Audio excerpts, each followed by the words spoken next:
What's up, everyone, and welcome to Project X Talk, an Xbox podcast, episode number 126, presented by Save the Game Media. I'm your host, Kevin, and I'm joined, as usual, by my co-host, Mr. Physical Copy, Ethan. How you doing, buddy?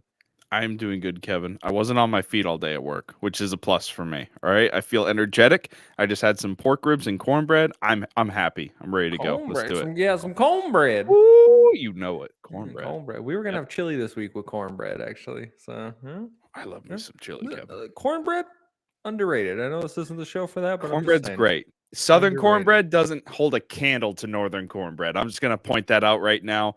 Our cornbread is sweet and buttery and delicious. Southern cornbread, y'all have no flavor. Leave me alone. All right? Don't come at me. Don't add me on Twitter. I'm not on Twitter anymore, Kevin. Your account's still there. They can add you. No one's checking it. I don't know why my account's still there. I deactivated it forever ago. Eventually, it'll get hacked and turn into a sunglasses advertisement bot account. That's okay.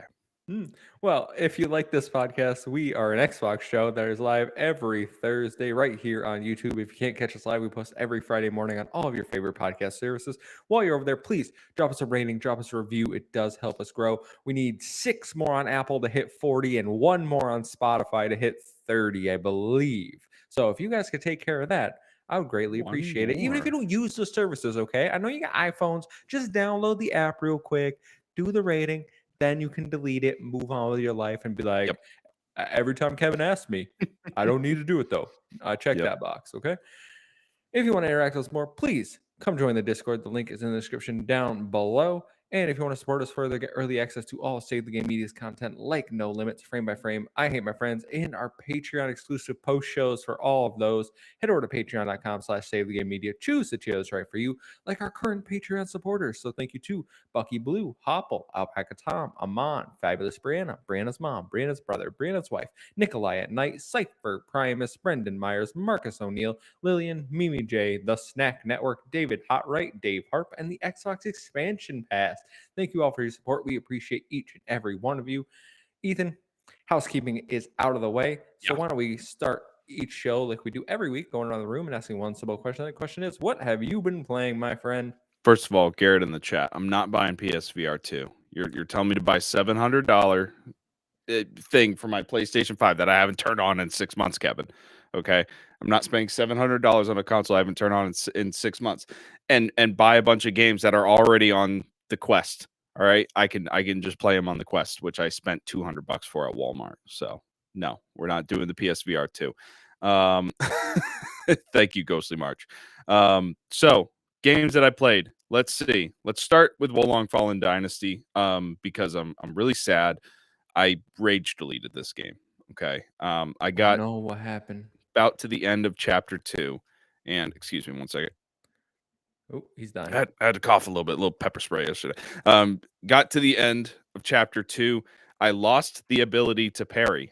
This was not because of the story. This was not because of any combat mechanic that they introduced. So in Wolong Fallen Dynasty, the same button is used for both parry and dodge roll. Okay. Okay. So you press B without touching anything else. That's a parry. You have to do timing. Good stuff. I really loved it. Loved the mechanic. Thought it added a lot to combat. It felt good to me. Dodge roll, on the other hand, is you move anywhere with the stick, press B. Your character will do a dodge roll, or I think it's a dodge, and then double tapping B is a dodge roll. It got to the point where I wasn't touching anything, and I'd press B, and my character would do a dodge roll. So I lost the ability to parry. I went online, read a bunch of forums. Apparently, that's an issue some people have had, especially people that played through the demo and ported over their save to the main game. Okay. So the game wasted 8 hours of my time. I had to restart my playthrough. I said, I will come back when this respects my time, because I don't got time to sit around here and play through the same stuff for 8 hours. Okay. Kevin, why are you taking a phone call? We're in the middle of a podcast here. All right. It's just this professional stuff. Ghostly March said, Kevin, I'm hearing static when people talk. I think that might be a him issue because I was listening to the stream on my phone. I wasn't taking a phone call. I think that might be a him issue. Yeah, I think that's you. But Wolong, yeah, really unfortunate. I was loving the combat system. I was loving the way that every chapter you sort of reset and had to redo your fortitude level, it's called, or morality level, to face different enemies throughout the level. I thought it was really cool, and it encouraged you to explore. So I'm going to wait on that a little bit. Let them work out some bugs. There were other bug issues. There was some frame rate drops. There's a lot of different things wrong, especially in the PC port. If anybody is a PC player, I wouldn't pick up Wolong Fallen Dynasty right now. I've heard nothing but really, really bad things about the PC port. Console ports are a little more stable, but this issue just really set me off. And Kevin's gone, left me alone. So I'm gonna this game, and now I'm gone, and now I'm back. What's going on? Apologies for that. My stuff just stopped working. I don't think that's your mic either. I'm just gonna shout that out right now. You got really loud. Either that or your gain just completely cranked up. My gain completely cranked up. Okay. That's what it was. All right. Live troubleshooting here. Moving on from Wolong Fallen Dynasty, though, I want to talk a little bit about Tales of Symphonia. Yes, so I like it, Kevin. I like Tales of Symphonia. I like the combat system. The story's interesting. Characters are pretty blah. A lot of the characters are kind of just brick walls of human beings or elves or dwarves or whatever they are. The voice acting is pretty terrible, and I think nostalgia is clouding your judgment. If you think the voice acting's good, I'm sorry, Kevin. It's Robin from Teen Okay, Titans. he's fine. Just because I recognize the voice and I have a nostalgia trip of listening to him thinking about Teen Titans. That's the only reason that I like his voice acting. Everyone else is stiff as a board. It's as if they didn't even know what their characters were doing when they were reading these lines. Some stuff just comes out of complete left field. A lot of the characters trip a lot and cause mayhem because they just fall over standing around doing nothing. Look, I get it's a game from 2003. I'm not gonna harp too bad on it because of some storytelling elements. Maybe there was some technological, difficulties there. It's fine. But overall, I think it's a pretty great game. It's not a game though that's gonna grip me for 40 hours, right?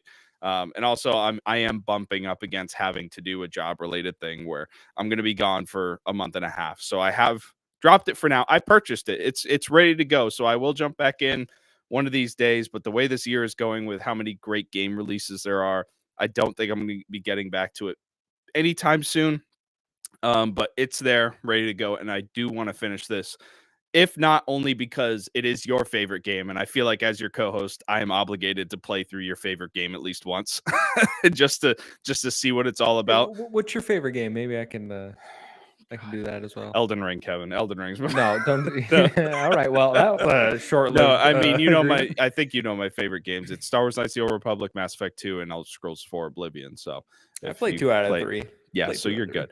You're good. I give you the easy ones. You give me Tales of Symphonia. Come on. But it's a great game. Combat system is cool. I like how you can control your character in the sort of battle arena and different tactics. I'm not usually one for doing different tactics and switching out characters and trying to, set tactics for characters, whether they stand back and do more healing or whether they like to go forward and attack more. And, but Kyle kind of helped me out through it a little bit. I rage quit there for a little bit, but your brother kind of helped me through one of the harder battles, apparently. That's at the beginning of the game. And I actually got through that. I think it took me 2 tries after he helped me out and I switched up some settings. So I could see the strategy in it and I see how it's working and it sort of clicked for me there at the end. But like I said, I have to move on because I got something for work that's coming up and we're going to have to start recording this and everything and everyone will hear about it on I Hate My Friends, I'm sure. But other than that, Call of Duty, I've been jumping into season 2, playing a little more of that in my free time. No Man's Sky, talked about that last week too. So nothing really crazy out of the ordinary for me.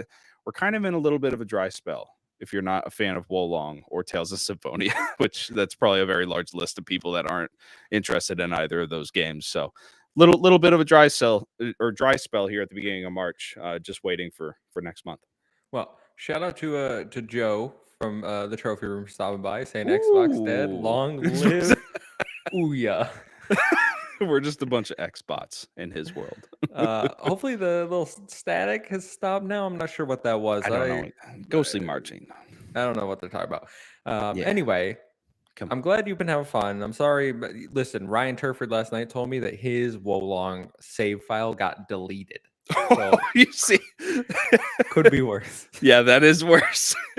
Could be worse. But what I've been playing, I've been checking out quite a few games this week, mainly because my car is still in the repair shop and my work was like, no more work from home. You're getting taking PTO. So I'm like, well, then I'm not doing anything besides playing video games. So I played Trails to Azure. I guess this was a review code. Thank you, NIS America. It's not on Xbox. It's on PlayStation, PC, and Switch. Because NIS America and Falcom hate the Xbox console. That's just confirmed. This game's a masterpiece, though, man. This is my current front Whoa. runner for Game of the Year. That is all not right? what I was expecting If you out of this. haven't checked out my review for this on the channel, this is my current front runner for Game of the Year. I loved every minute of this game. It is so much better than Trails from Zero, like infinitely. Where in that game you would be hitting the A button to skip dialogue for 2 hours straight. Not even kidding, 2 hours at one point. This is like Fast and Furious, let's go, giant battles, plot twist right from chapter 1. I love this game. This game is phenomenal, and I can't wait for Trails into Reverie now. Now, is the combat or the art style similar to Trails from Zero, or is Yes, it exactly just the same. is it so it's just the dialogue that kind of or the Yeah, pacing, I should they say, that sort of really makes just this better? improved the pacing and storytelling and was like, That's crazy. they basically like, let's put all the boring stuff in one game, and then Yeah. let's put all the awesome stuff in this game. That's hilarious. So yeah, check out full thoughts on the channel right now. But I do want to talk to you about a game that is on Xbox, and that is Hell Pie, which is a 3D platforming collectathon game. You play as a little demon who is given the task by Satan to collect a bunch of disgusting, nasty ingredients for his birthday pie. And then you basically go off into hub worlds and mini levels, and it's a really, really good platforming. It has an interesting mechanic where you have like a little baby angel, and you get double jump, but then you can get swings with this angel. So instead of like having just your double jump, and then if you miss, you fall, you can save yourself by improving the number of swings you get with this guy. So you can just skip large sections of like the platforming. Really adds a good traversal mechanic to the game. It's has some Conquer energy, all right, where it's trying to be crude and gross and like inappropriate. It is budget, I will say that. It's very indie because it is. I think I got it on sale for $17, so it's a very cheap, very indie. But if you're looking for just a nice like 8-ish hour 3D collectathon experience, really good time. So how did you fall into this? Because this is the first time I'm seeing it on my radar, and looking at images of it and hearing you describe it sounds like a fun time. And I think I looked through the new game section yesterday, and I didn't see it. I must have glanced over it. I mean, No, it's not a new game. It came it's out not. it came out in the fall, I believe, of last year. So how did you find out about Uh, I forget who does it. Some publisher puts on a 3D platforming showcase every year, it? or Ooh. they're going to now. Last year was the first year, and Yep. it shows off a bunch of indie 3D platformers. That's where I saw Clive and Wrench for the first time, which Ooh. I'm still interested to pick up eventually. I'm just not willing to pay $30 for it. And this one was Yeah. also highlighted there, so I wish listed it forever ago, and I finally saw it was on sale. And as you Oh. mentioned, being a little drought, I was like, I'm gonna pick this up and have some fun. And it was a great time to go through that this week. So if you are looking for some platforming, I would give this one a shout. There's no That's voice cool. acting. There is a few not game breaking bugs, but there is a few glitches here and there where you just have to like die and then it'll fix itself. But it's not a big deal. It's really not a It's an big indie deal. game, you know? Exactly. And it plays really well. It's all a right? whole art form in and of itself to play an indie game. Yeah. You know, you just got to learn to roll with the Yeah, punches. I'm gonna say sometimes. something controversial right here. What's that? Feels better than Mario 3D World Bowser's Fury. Oh, what? I Oh, think you don't like how slippery the no, the platforming you're is. sliding on butter in that game. You see, I kind of like that because it makes you feel like sometimes you have to like calculate it to do like a drift while you're I running don't to like turn a that. corner, right? I kind of enjoy it. I think it's fun, sort of adapting to that style of platforming. I like Nope. it. I don't know. And then the last thing I've been playing, and I'm about 4 hours into this. It's a very short JRPG. I'm diving back into the Ys games there, Ethan. I've played 4 of them Yes, already, as you mentioned. 4. Yeah, not this year. In total, I played. Okay. Well, I played 2 this year. I played 2 last year, so I'm going back to the older ones, and I am currently playing Ys: The Oath in Felghana, which I believe is the remake of the 3rd one, if I'm remembering correctly. I think I'm almost done with it because it's not a very long game, and I'm playing on easy mode, so I'm just kind of going through it because it's one of those older JRPGs where you kind of need a guide at some points to figure out where to go because you're looking, it's like, oh, you're supposed to jump into this chasm. And it's like, how was I ever supposed to know that this random hole in the ground I have to go jump into in order to progress through the Great dungeon? game direction back in the day. I don't know what they were thinking. Like, in what world? Who designed these games? know. It was like, this makes a lot of sense. The players, that's intuitive. I like it. It's fun. It's just a good action JRPG where you can just like turn your mind off for a little bit, have a cheesy story. It has the voice actor from Colette from Tales of Symphonia in it. Wow. She plays just a bad character. Is she just as horrible Mhm. that I game? think she's just a bad voice actor. I think that's what it is. Yeah. But also shout out, it has the voice actor. If you've watched Digimon season, No, I've not watched it. 2, I think it's season 2. Whenever season Ken, the Digimon Emperor, is in, he's one of the characters in this. He plays the character that Colette's voice actor plays, and I was like, that's Ken, the Digimon Emperor. He sounds exactly the same. This dude's got one range, evil. Not only did you shout out Digimon, you shouted out a specific season and character. I don't know where you got that, Kevin. Yo, Digimon's awesome, bro. What? I never watched Digimon as a kid. It was Digimon all anime. Pokemon. You Digimon crazy? anime is better than Pokemon anime. That's Just is. wow. The Digimon anime has like wow. All right. depth, great storytelling, emotions is really good.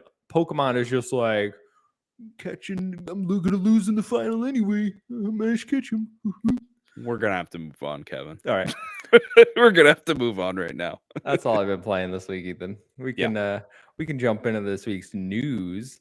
So we have some good stories this week, folks, because story number 1, kicking it off strong. Starfield has been delayed again. Good story, Kevin. This is sad. Listen, depends on how you look at it, all right? So, announced yesterday via a 2-minute video, Starfield officially has a new release date, and it is September 6th, 2023. And when I first saw the video, I thought it was June 6th because I was like, maybe this is a European trailer. No luck. Please. The game was originally meant to release November 11th, 2022, and during Xbox's last showcase, it was promised to come within the next 12 months, meaning prior to June this year. So it seems that the game has been delayed yet again. Also announced was the Starfield Direct, which will take place on June 11th, 2023, immediately following the Xbox Bethesda game showcase the same day. So, Ethan, I don't know if you saw this live. You might have been at work when this broke, but what is your reaction? Starfield, we finally have a date. Obviously, personally, I'm sad because my love for Bethesda knows no bounds, and I'm really excited for Starfield. But at the same time, I'm happy because if Bethesda's delaying it, it needs some more time to be polished up and to be fixed up. Bethesda has had a long history of making some of the greatest video games of all time, but at the same time, a lot of those games come out pretty buggy.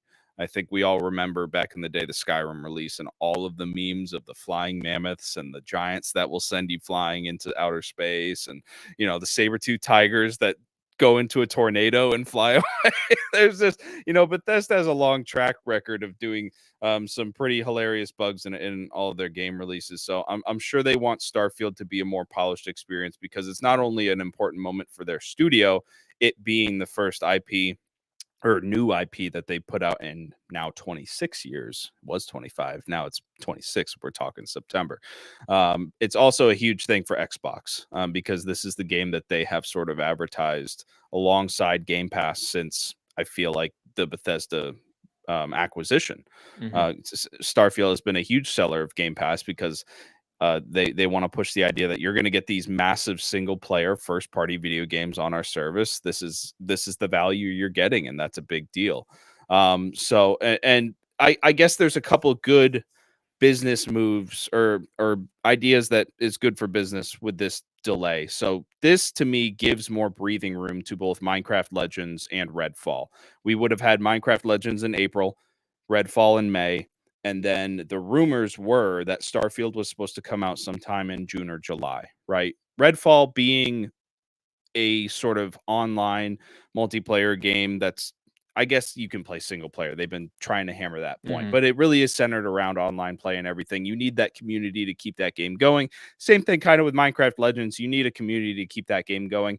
If everyone leaves to go play Starfield a month after that game comes out, it could be a problem. The other thing that it does is it pushes Starfield into September, which as of now, as of checking before this podcast, we have no other major game releases scheduled for September. Starfield stands alone out there. And I know it's pretty far out, and I'm sure plenty of games are going to get announced, especially come all the summer showcases. But right now, Starfield sort of commands that fourth quarter. And they have all that time to advertise Starfield and to build it up for the fourth quarter to get those sales out for holidays, for that whole holiday season. Starfield's going to be a big seller for them, a big subscription seller for them for Game Pass. So that's also a good thing. And we also have to remember Forza Motorsport is supposedly coming out at some point this year. Mhm. I have a feeling we're going to get a release date come Xbox's summer showcase. It's probably going to be somewhere in between Redfall's release and Starfield's release, right? And so that's still going to give Xbox those 4 first-party games on Game Pass for this year. And they're still going to hit their mark. And I think it's going to be better that it's a little bit more spread out. And like I said, Starfield, take as much time as you need on it. I need that game to be well polished. I need that game to be really good. And I'm still really excited for it. Obviously, personally, I'm disappointed. I would love to see it in June. I'd love to be gearing up to play this game in June, but if it needs more time, it needs more time. We've been saying this about so many other games. We saw the fiasco about Halo Infinite. Xbox needs to take its time with some of these games that are really important to them, especially pushing their Game Pass model. They gotta take their time on these games and make sure they come out well done. Mhm. No, I agree that obviously we want the games to come out in the best possible state. I think everyone has kind of accepted that as the reality. When games get delayed, it means we're probably going to get a better game, or we should. Most situations, a delay should be viewed as Right. we're going to get a better game. However, I do think it's okay to be disappointed with this release date because I Yeah. certainly am. Yeah. I wanted this game to actually prove that Xbox could hit the targets they set. Because when Starfield was first delayed, and that little announcement write up that they did for Redfall and Starfield, it specifically says to the first half of 2023. Last year's Xbox Bethesda showcase, they said coming within the next 12 months. And I know people are pointing out this fine print. It says varies by game or depending on delays or whatever, but they set the target for themselves next 12 months. They have hit neither of those, which is why I said it's been delayed again. Because if that was their goal, this has to be seen as a further delay, which again, we can be fine with that. But Xbox, I'm begging you, please do not put yourself into the time constraints for this Yeah. showcase this year. Do not make promises that games will be out in the next 12 months because it's just not feasible. It's not happening. It isn't a good look because then you have a bunch of people being like, oh, well, of the 30 whatever games they showed, only 18 have hit their targets or have release dates because it Yeah. is something along those lines. Like we do have a lot of games from last year's showcase still that don't have release dates or that probably won't hit the first half of this year. So it really makes you seem like you don't know what you're doing with the marketing that you put together. So just get rid of that time frame altogether. We don't need that. If we're just talking to Starfield, I'm still incredibly excited for it. Looking at that gameplay that the cinematics look beautiful, first of all, but you could Right. see gameplay in the background of this trailer when Todd Howard was talking and people were play testing it. I thought it looked a lot of fun. It looked fluid, looked smooth. I was like, man, I cannot wait to dive into that. I'm excited to see more. June 11th, this should be an amazing, amazing day because we're going to Yeah. have the Xbox Bethesda showcase, which we'll probably do a live reaction to for sure. Woo. And then right after, probably do a live reaction to the Starfield Direct because we're going to have a deep dive into that game, Gonna be a good see day. all the mechanics and everything going on with that. I can't wait for that. I'm just a little bummed that it's still 6 months away after like I think a lot of us, I mean, some people thought this was shadow dropping in March, and I don't know what world you people are living in, but Yikes. some of them are homies. I know you guys, the marchers out there, all right. But for real though, June I think would have been great because that would have given me confidence that okay, we have Forza in the summer most likely, and then the fall is wide open for something like Hellblade 2, which we've heard speculation about, right? Where we've heard people say Yeah. it might be coming this year. It's the next game on the docket and then Avowed. This makes me feel like maybe Hellblade 2 isn't going to hit this year. Maybe that's a quarter 1 of next year type game. Mhm. And that makes me sad because I wanted Hellblade this year, especially because the games we're getting this year is basically just the games we were meant to get last year, right? So Right. what would we have gotten this year? It just seems like Xbox has moved everything forward a year, and maybe that's just we have to accept that and move on. It's just a little disappointing for me, is all. Not the game. I'm super excited for that. I just want this year to be great for Xbox players. Yeah, and I think it will be just based on the fact that if everything pans out correctly, if Starfield actually comes out in September, and if we get Forza Motorsport release date for this year, we will have 5 first-party games that have come out for Xbox this year, and that's more than we can say Oh, for for sure. many years previously, and I think it shows an improvement, and it shows an improvement in their development cycles for all their studios, and I think that's a good thing, and I think we'll see more consistency going forward as things get settled down and as we get out of all of these crazy backlogs and all of the effects of the pandemic and effects of the supply chain and all this different things that are going on. But yeah, this year is definitely like a catch-up year, but I think it's good because we're still getting those games, and I think we're gonna see games that are part of Xbox Game Studios be nominated for awards at the Game Awards. We're going to see Xbox be a part of this whole conversation about our love of video games throughout the year because we're Hmm. actually seeing these first party titles come out. I mean, we got Hi-Fi Rush earlier this year, which was super exciting, great video game. A lot of people are excited about Minecraft Legends, or more excited, especially after that developer direct. Redfall is going to be a big moment if that game hits.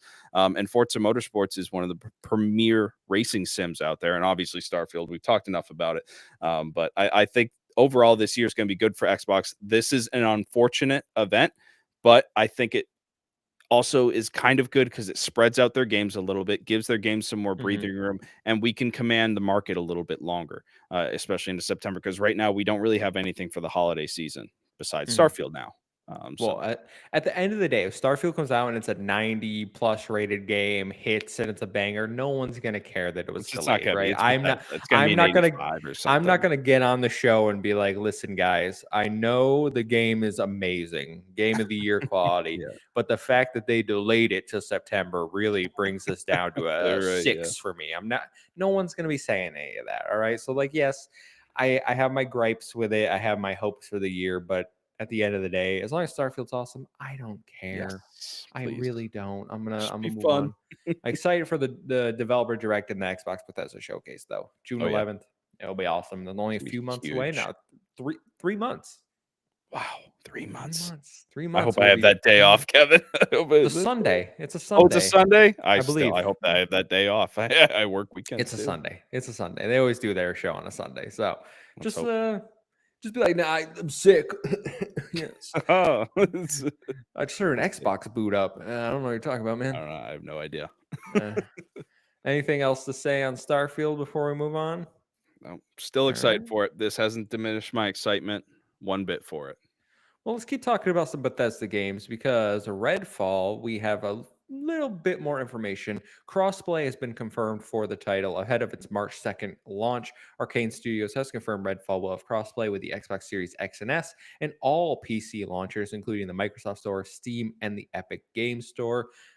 This I don't think is that big of a surprise. I'm surprised they had to come out and actually clarify it.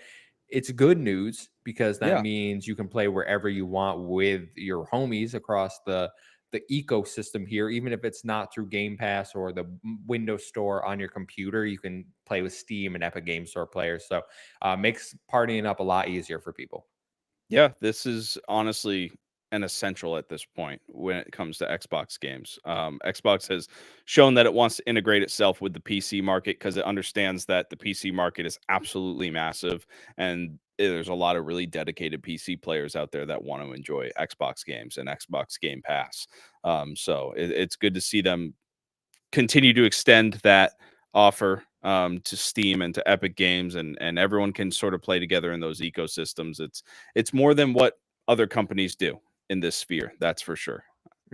No, I think that is it's growing more common. I know Epic Game Right. Store today just said people can I think publish self-publish onto the Epic Game Store, but they have to have crossplay. They have to have certain requirements. Yep. So even if you aren't a big publisher, they are making it like you have to be able to play with everyone else on PC. Like we're Yeah. not limiting off ecosystems, and I like seeing those barriers break down more and more. I know even between PC console, but console, like we just had Discord come to PlayStation finally. So Yep. like everyone could talk to each other no matter what platform you're on, except Nintendo Switch, because Nintendo's on its own nobody, thing. you don't talk on Nintendo apparently. But it's good to see these barriers break down. I'm still excited for Redfall. I'm probably just going to use Xbox Party Chat though, to be honest with you. Like I Yeah. imagine everyone I'm playing with is playing on Xbox, Yep. but more options. So good news there. Let's talk a Gonna little be a bit good time. about Double Fine, Ethan, Oh, please. I love it. because Tim Schafer had an interview with Rebecca Valentine, CEO of Double Fine. Tim Schafer discussed his career ahead of being inducted into the Academy of Interactive Arts and Sciences Hall of Fame at the DICE Awards. During the interview, Schafer discusses how life has changed under Xbox, saying, quote, Game Pass lets us reach people who maybe would have been too nervous to drop $70 for a physical copy of a thing, but they see it and it looks really compelling and they're like, oh, I'll just download it and play it. That's a great place for us to be. So that changes us. And I think it'll lead a lot of us being more like ourselves and more creative. It's allowed me to move forward projects that I had on the back burner, thinking I would never be able to pitch these to a publisher. It's just too strange sounding. And now we can make those games, so they're going to get weirder. That's all. I mean, Tim Schafer, one of the godfathers, one of the founding fathers of game development. This guy's been making video games since before I was even born. He's part of games like Grim Fandango, Full Throttle, Brutal Legend. I mean, those are all names that are synonymous with gaming back in the day. And obviously Psychonauts. We talked about Psychonauts 2 at length on this show before. It was one of my favorite games of 2021. Tim Schafer is an absolute genius when it comes to game development. So very well deserved reward. In terms of his comments about Game Pass, throw it on the pile of game developers that have said pretty much these exact same things. It's good to hear from somebody as reputable as Tim Schafer echoing those comments, and it's not just coming from certain indie developers. Not to say that their voices don't matter, but it's cool when you got these big name people that have been in the industry since the 1980s that are getting on board with this brand new model that a lot of older game developers might not be super comfortable with because it's something different, right? And he's sort of giving it that seal of approval. And his comments about being able to do weirder projects and to put it on the platform, that makes me really happy, because game development at its core, and if any game developers out there are listening, and I know Brianna is also a game developer, they are creative people. They're writers, they're artists. These are people that want to create entire worlds, right? They want to create an experience for a player to jump into and immerse themselves in a world that's not of our own. And for somebody that has a creative job to be restricted by publishers or budgets and all this stuff, I'm sure it can suck for them. I'm sure it can be a real pain in the ass. And just to hear from a guy like Tim Schafer that I know is so creative, that has really pushed the boundaries of gaming, say that he can continue to push those boundaries because of Game Pass, that's really exciting to me. And I think we've seen that with projects like Pentiment, like Hi-Fi Rush with Tango Gameworks. We're seeing all of these out of the box games from studios that we wouldn't generally think would develop games like that, right? Mm-hmm. And it's really exciting to see him sort of echo those statements. So I'm happy that he said that, and I'm hoping that a lot of developers sort of agree with that sentiment and are willing to push those boundaries and do some weird stuff, because they can get away with it because they're putting it on Game Pass or even PS Plus. I'm not gonna ignore PlayStation because PlayStation has their own subscription service, and I'm sure there's a lot of great there are a lot of amazing PlayStation studios. They have some of the premier game development studios in the world, and I'm sure there's some passionate developers at those studios that want to do a little side project or something interesting. And I'm hoping that at some point we start to see the fruits of those labors, right? And those can come out on their sort of streaming service. So it's a good direction for the industry, I think, for these game developers to be able to flex their creativity a little bit. Yeah, I like that he said we're gonna get weirder, which to me Yeah. is like, how much weirder can you really get? You guys Him are already Schafer like, getting yeah, weirder. you're already the weirdest people probably in the Xbox Game Studio family. Because Yeah. they do have games, like you've mentioned, Grim Fandango and even Psychonauts. That it's like these are out here. The art style is definitely not for everyone. I know when I first saw the original Psychonauts back in 2005 that I was like, that art style is not really appealing to me, but Yeah. it's grown on me the more I've seen it. I was like, okay, there's something about Double Fine that's like endearing to people. They have Yeah. their own way about making games. They have their own, and they don't care. They don't care what other people think. They're like, we're gonna make the Yeah. games we want. So to see them unshackled is really awesome. And I'm just looking at their games list here now, Ethan. They tend to make for about the last decade or so about two or three games at a time, it seems, because you starting in 2011 you had three games released in 2011, you had Yep. four games in 2020 or 2012. 2013 saw two, 2014 two, 2015 two, 2016 two, 2017 two, and then you have a break between 2017 and 2021 Yeah. for it was Full Throttle Remastered and then Psychonauts 2. So I don't know if their next project is already like close to being done. I don't know. I know Psychonauts 2, Microsoft came in and allowed them to expand what that game was going to be, like it added boss battles and all this stuff. So if Yeah. they already have one of those smaller projects that Tim was saying is on the back burner and it's going to be coming out soon, He's clearly talking about it. maybe he said he couldn't talk about those projects that are in development, but maybe those are one of those small things that like, oh hey, look at what we've made, and that could shadow drop to this year or even just get announced this year.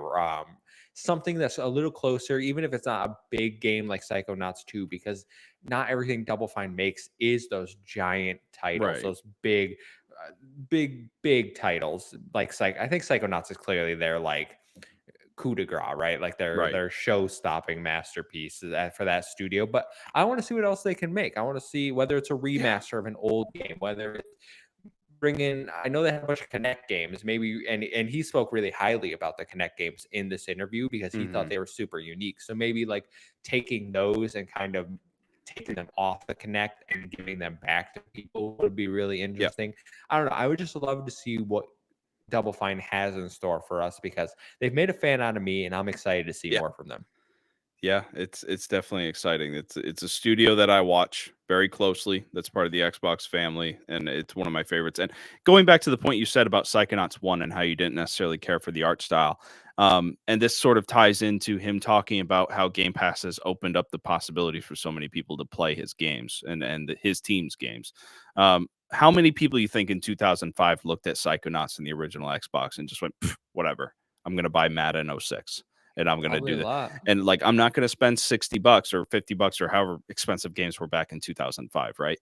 I'm not going to spend that on this weird looking game. But how many people went and bought Psychonauts or saw Psychonauts 2 on Game Pass and was like, screw it, I'll give it a shot, and realized just how great this was and how much of a genius the level design was and how great the art style was and how fun the platforming was. And they're like, holy crap, I missed out. That was me, Kevin. As a kid, I had no interest in Psychonauts 1, right? I played Psychonauts 2 going into it with absolutely no idea of what was about to happen. Okay. And I left that game with a completely different perspective on gaming, period. Right. It kind of reinvigorated my love for third person platformers. And Mhm. that's something that's very special to me. It's a game that's very special to me. So Game Pass definitely out there changing people's minds and hearts when it comes to gaming. Yeah, I mean, listen, right in the sales section on their Wikipedia page for Psychonauts, it says upon release it was like a commercial failure. So Oh, really? yeah, I think it turned it around eventually and made Right. some money. Yep. More of a cult classic. Oh yeah, Exactly. Schafer and Decay Psychonauts sold nearly 1.7 million copies before its acquisition. So yes, Mhm. it did turn it around to a certain extent and clearly made way more money than Once it did word of upon mouth release. got out. Yeah. Yes, but again, the art style is a big put off for people. There are games that I'm like, I'm not gonna play it because of how it looks. And Psychonauts, I think, has kind of changed my perspective on that because I'm like, oh, maybe I should give them a chance because they can Yeah. turn into something really special, like Psychonauts 2 was. Because I think, like you, one of the best games that have come out on the Xbox Series X and S. Yep. The way it dealt with mental health issues, I Yes. absolutely love that game. It's phenomenal, and I got the 100% because it's a great 3D platformer as well. It's So just good stuff all around. yeah, I'm super excited to see what Double Fine does next. But you know what I'm not super excited for, Oh, Ethan? yeah? Talking about this next story? Talking about PlayStation, because Sony apparently is unhappy with COD deal terms. And this was found by Tom Warren over at The Verge, who says PlayStation is quite unhappy and has concerns over Microsoft's proposed 10-year Call of Duty deal.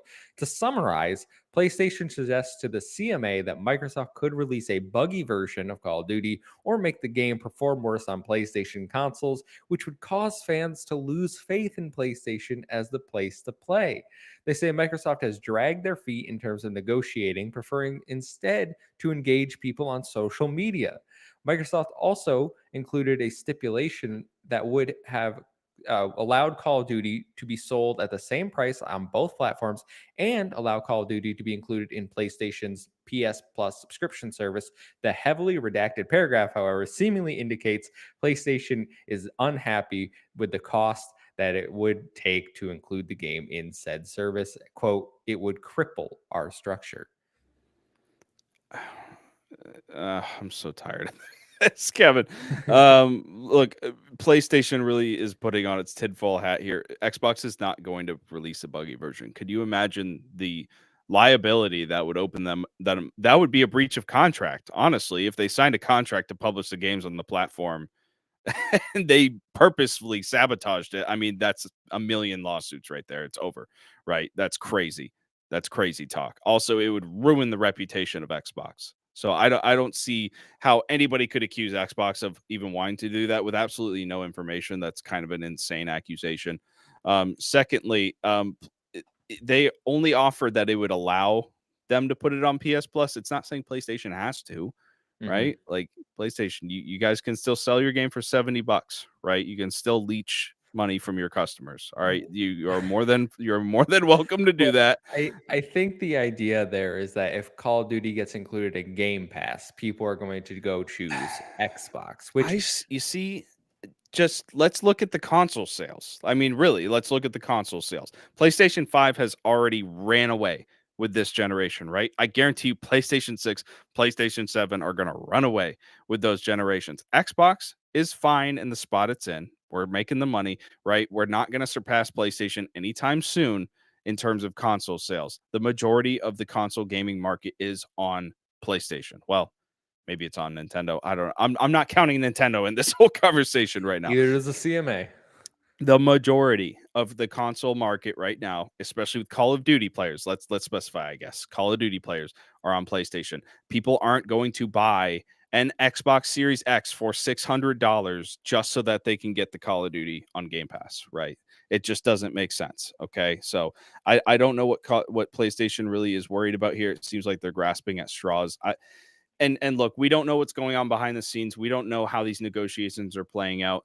As far as we know, in the public right now, we have heard about the deal that Phil Spencer has offered to PlayStation. Now, what was it, like 10 years or something like that of Call of Duty? 10 years. Basically, it was a 10-year deal.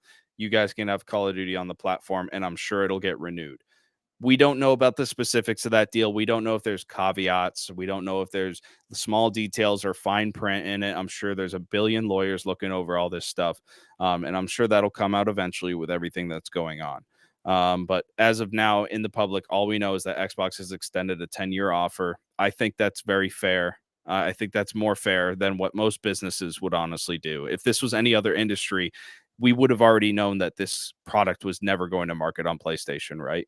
Like any other industry, they would have been pretty tough about it, right? But Well, we have to appease the player base. We have to integrate player bases into our ecosystems to have a better game, which I've said a million times, Call of Duty is better with the more players that are on it. So I just don't get PlayStation's argument here. I haven't gotten PlayStation's argument, and we all know it's just about money, really, at the end of I the mean, day. this is business. This Yeah, is it's business. I mean, Jim Ryan, who was it? It was one of the executives over at Oh, Activision yeah. Blizzard came out and said that Jim Ryan specifically sat in front of them and said, "I don't want a deal. I want to block your merger." Right. Yeah, So he doesn't care. he's very adamant about this not going through, no matter what. Whether Yeah. that screws PlayStation in the long run, like let's say the regulators look at Xbox offering the deals and it's like, well, you were given the chance to sign the paperwork, you haven't, so we're going to approve the merger and now you're screwed. Like it's up to Xbox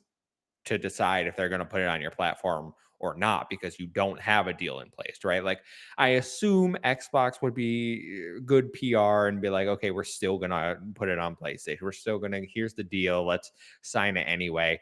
But I'm not surprised that they're making it as hard as possible for Microsoft to get this deal through. I'm also not surprised that Microsoft isn't giving them cake with cherries on top for their PS Plus subscription, being Yeah. like, you know what?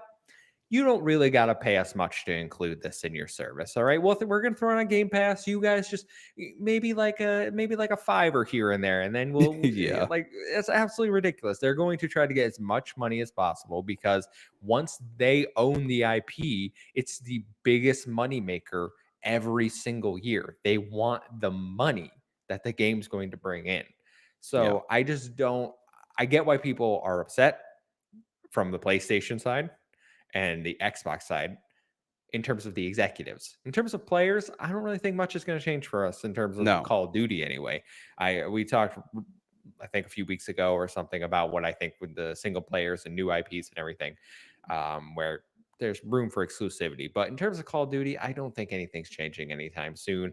I don't think game developers are going to specifically sit there and be like, PlayStation's getting this bug. Like when Yeah. they're code, like it's And just not, that's they're professionals. exactly. And that's where this whole argument completely unravels, right? You just said it. I mean, could you know how many people have to be involved in making a game more broken for one version instead of the other? It would be hundreds of developers that would be in on it and wouldn't say what you're telling me in this day and Developers, age, one play person isn't. testers. Yeah, you're telling me one person isn't going to go on Twitter with a throwaway account and present all the Yeah, they're information. like, Come on, what? so I'm a play tester over here at at Infinity Ward, and the PlayStation version is broken, guys, and they're not listening to me. Like that The would be out White in House can't keep seconds. secrets. You think Activision Blizzard's going to keep secrets? Come on, give me a break. I don't know. Bobby Kotick runs a tight ship over there, all right?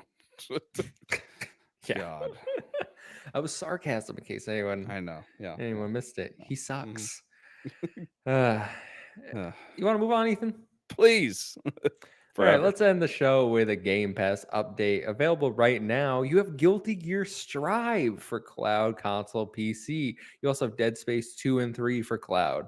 March 14th, you get Valheim for console. March 16th, you get Sid Meier's Civilization 6 for cloud, console, PC. And March 21st, Nino Kuni 2 Revenant Kingdom, the Prince's Edition for console and PC. Any of these tickling your fancy there?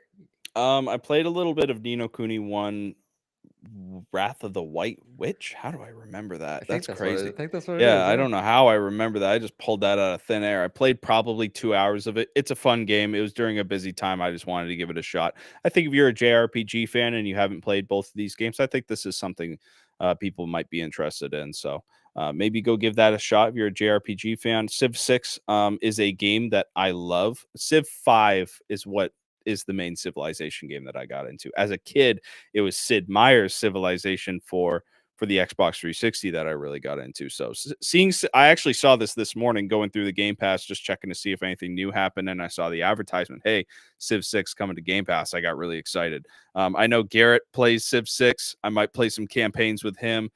Just have a good time doing that.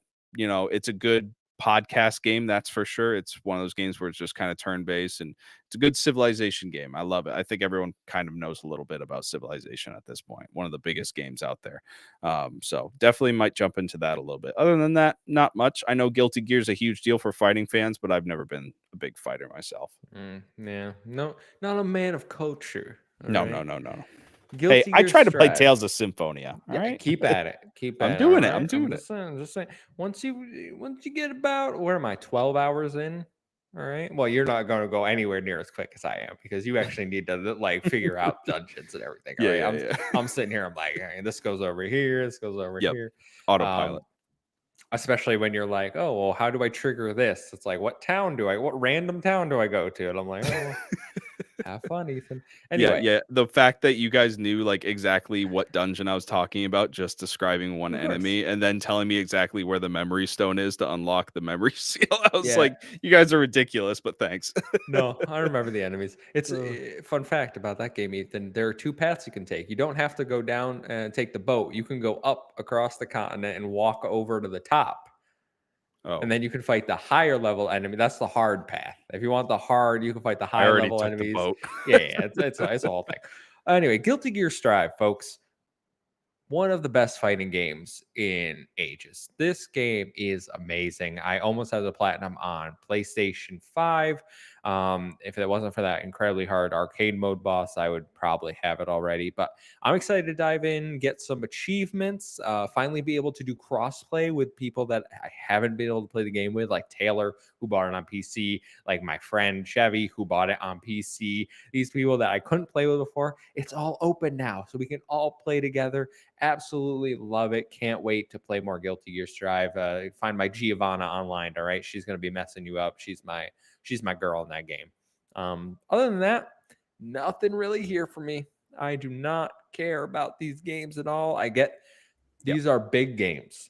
Like Ni no Kuni 2 is a good get for the platform. Civ 6 coming over is good. Valheim finally coming to console. I think this is the first console port. I think Xbox is, I don't think it's on PlayStation. I think it's just PC and Xbox. So that's a good get.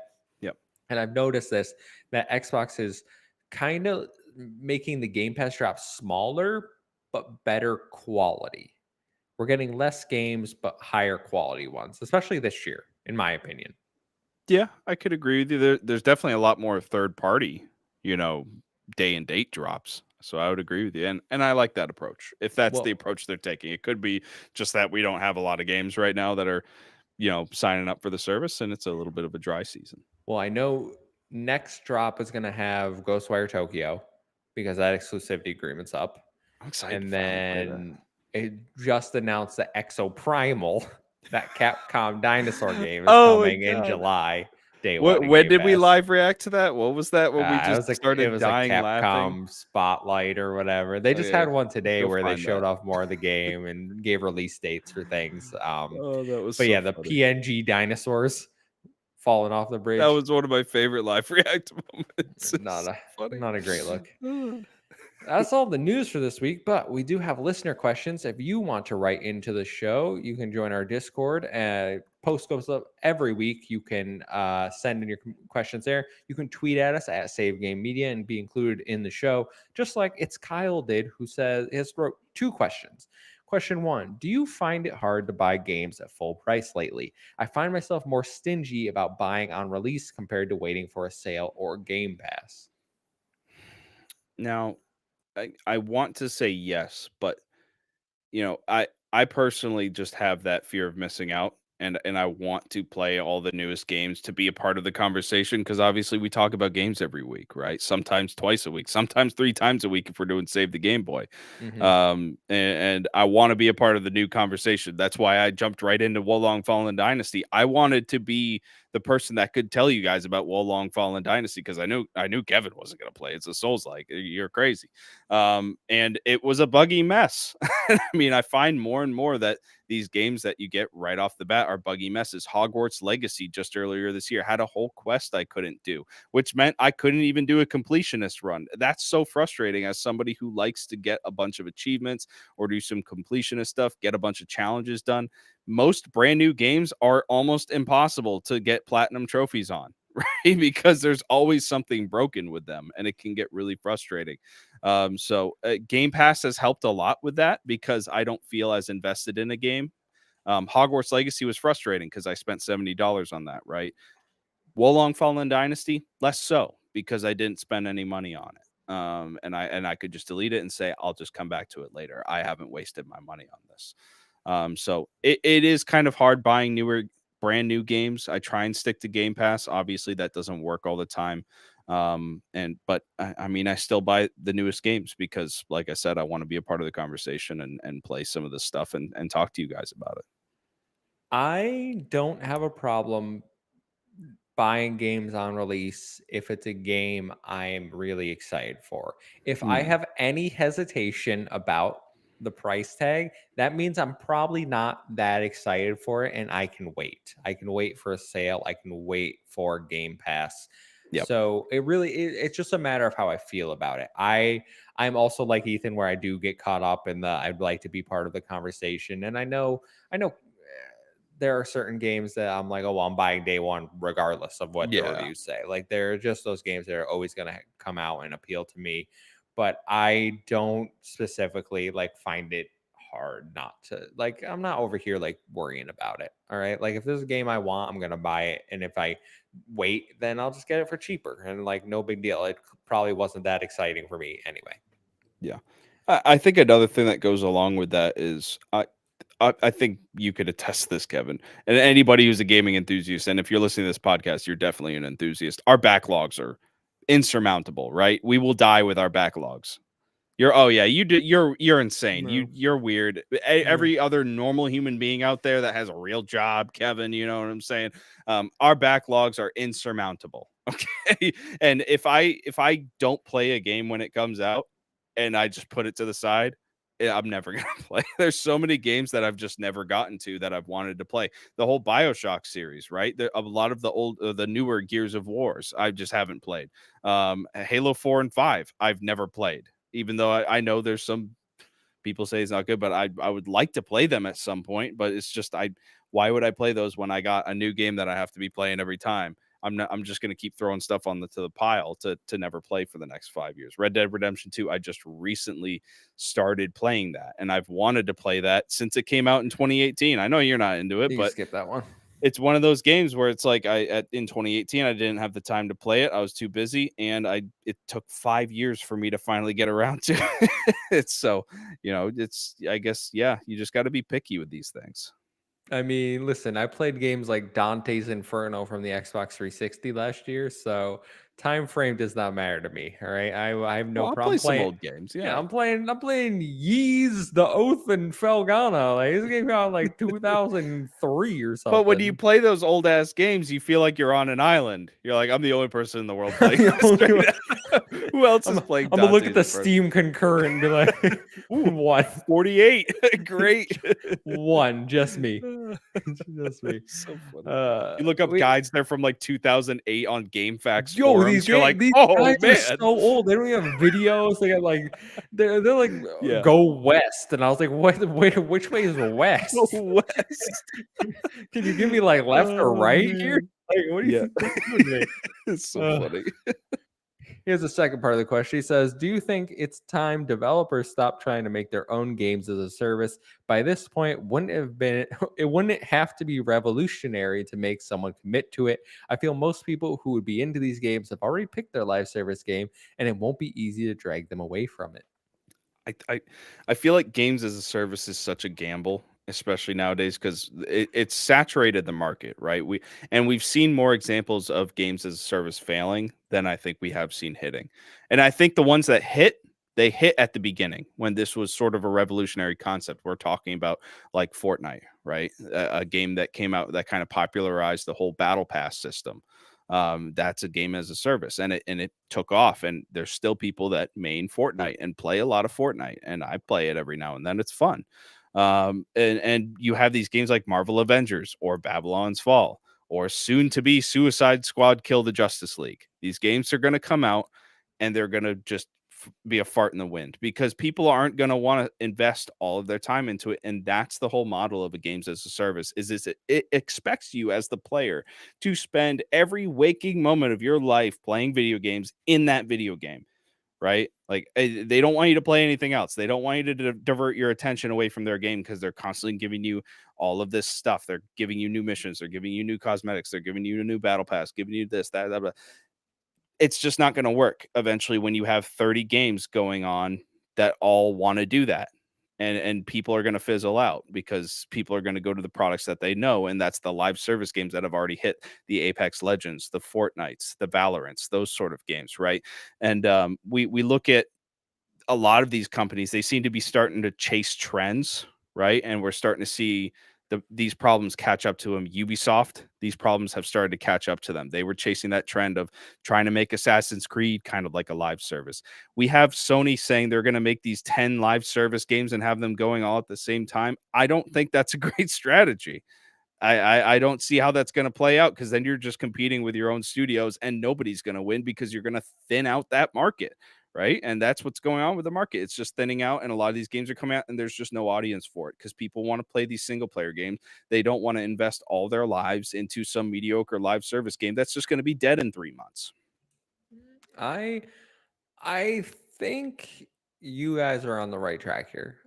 First of all, I don't like live service games. I've made that very clear. Games Yep. as a service games are not for me. Halo, I was in for a little bit, but I disliked actively the live service elements of it. I disliked the battle pass system. I dislike all that. I just want to just give me the cosmetics in, like, let me do something in game to earn cosmetics. Don't make me Right. grind for this. Don't make me do 100 levels. Fall Guys, I think, is the only games as a service game that I play, and I'm like, I like this because I don't care about the costume. Like I Right. don't. There's nothing in there that's. I don't feel like I'm missing out. And when I do, like the Sonic outfit, I'm like, oh, I can go get a few crowns. Like maybe it's Yeah. because I'm good at Fall Guys and I'm not good at the other things, but. Yeah. I don't know. I'm never super down. I'm never super excited when a new live service game comes out. And this might be a good time. We didn't include in the news, but there's rumors right now that Suicide Squad Kill the Justice League is being delayed Oh, out I of said it. May. Yeah. And it's a whole I people are like, oh, they're gonna fix it. And I'm like, they can't rework the entire game in a No. few months. No. It's gonna be a live service game no matter what. I don't know what they're doing, but that ain't it. That's not what they're fixing. All right. So I think the live service train isn't dying.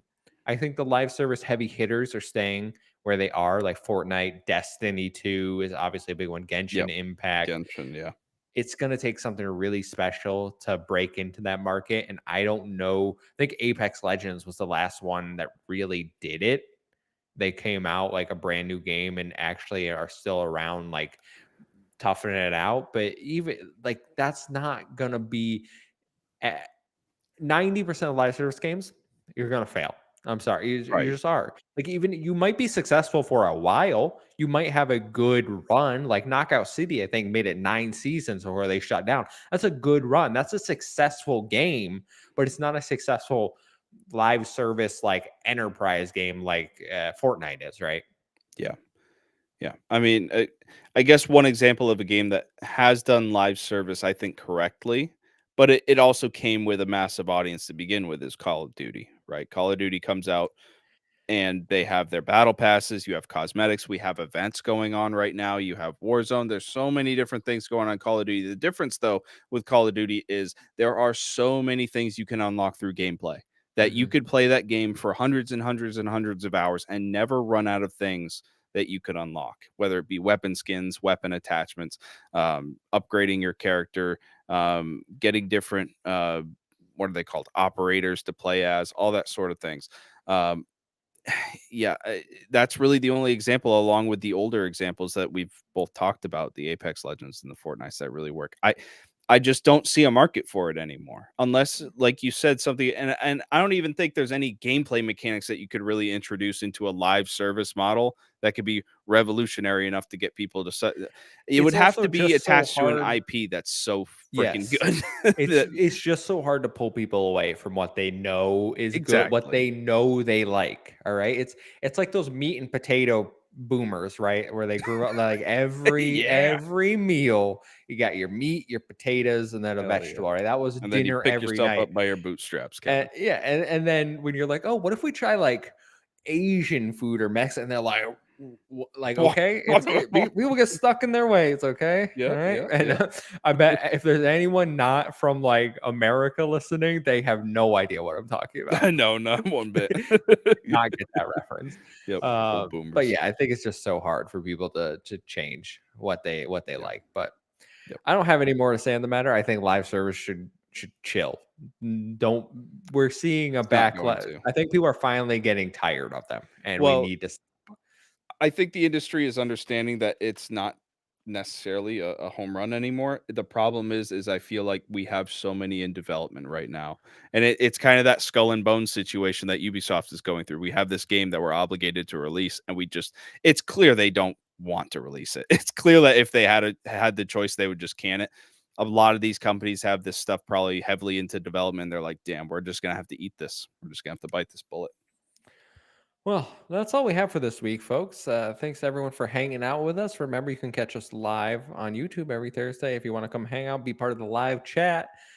Thanks everyone for stopping by. Ethan, where can people find you? On the Discord, come say hi. And also, guys, just a programming note if you've made it this far. I don't know if we're going to be doing Thursday shows for a bit. Ethan has some life things going on, so it might be Unless you get Sunday a shows, special right? guest or something, you're more than Yes. welcome to get a special guest and do a live show. That's cool. Yes, but it might be a few weeks where we're on a Yeah, weird yeah. schedule. Just throwing it out there, but we'll keep everyone updated. Stay in the social, stay in the Discord. You'll see those pop up, and I'll address the next show whenever we do that live or Oh record it. yeah. But you can follow us at Save Game Media over on Twitter. Follow me at the Muffin on Twitter. It's a 17I and 017A. Follow us. I already said that. Anyway, goodbye, guys. I'm flustered.